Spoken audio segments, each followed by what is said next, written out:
Hi, I'm Angie, and I work primarily on improving college physics education as well as supporting first-time STEM instructors. To paint you a picture of the types of things we'll do in this module, there's three main pieces. The first is that we'll hear from STEM education experts as well as STEM graduate and undergraduate students about some of their experiences. And second, we'll get to case study some particular assessments and feedback mechanisms. And lastly, we'll also engage you in some hands-on activities that will support your thinking. So what we'll ask you to do is take a minute to look at the journaling prompt on the slide in front of you, and then take a few minutes to journal on this activity. And so as you listen to these graduate student stories, pay attention to what strikes you, whether there are any differences between your journal and their story, particularly with respect to feedback.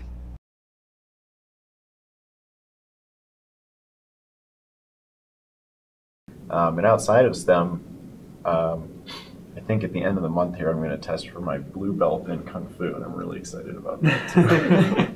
One of the things that's come up recently is, if you kick improperly, you can start straining some of the smaller muscles in your legs. And I don't know if I was kicking improperly or something, but my hip started having some, amount of pain in it. And I found out that there were certain ways that I could do the movements that were actually better in general that didn't cause my hip to be in pain. So having some, maybe sort of negative feedback was helpful in getting me to learn how I have to move in order to, overcome that.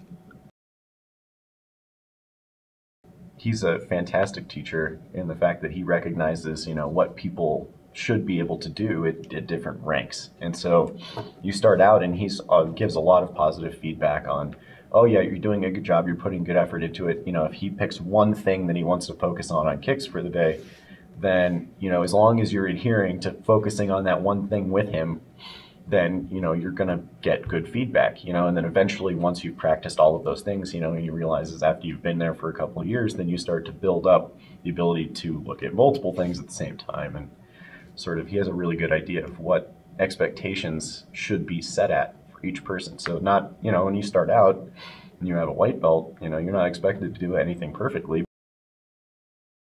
I came up with my own PhD project and wrote up my first proposal that I submitted to NASA for funding, and it didn't get funded, but that's okay because hardly anybody does, especially now.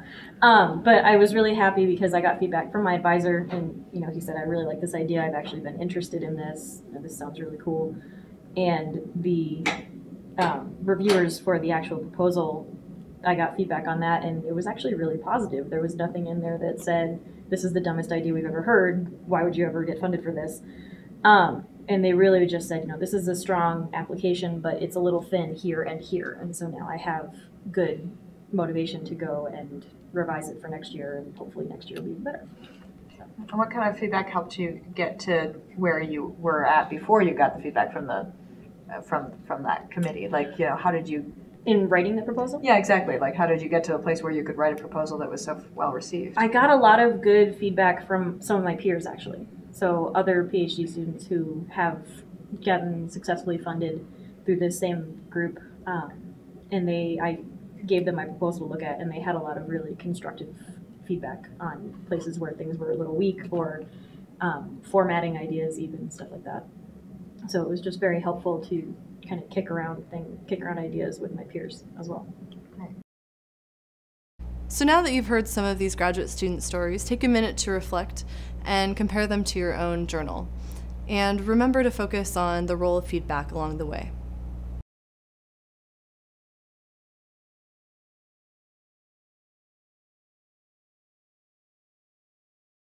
So I want to use the NASA grant story as a grounding example to talk a little bit about what's important to the process of learning and improving. So let's go to the whiteboard. So we just had a graduate student share a little about her experience writing a NASA grant, and I'd like to use her story to talk a little bit more generally about the process of learning and improving. And one thing that she mentioned that was really central and important to her process was feedback. That was one of the major pieces that helped her learn and improve her grant. And before feedback is even possible, there's a step that has to happen before that, and that's actually measurement. This is a little obvious maybe, but the very first thing that has to happen is that something is created, you write a grant or some action is performed, you maybe give a talk, and this object or action is the thing that's going to be measured and given feedback on. And then after you go through this process and you get some feedback, the next important step is that you take the feedback to formulate a plan, and then after formulating that plan, you get to revise that plan into some concrete improvement to your object or action. And so this is the learning cycle as a whole. And just to point out a couple important pieces to it. So as instructors, we have a lot of control over the types of objects or actions that we're asking students to perform.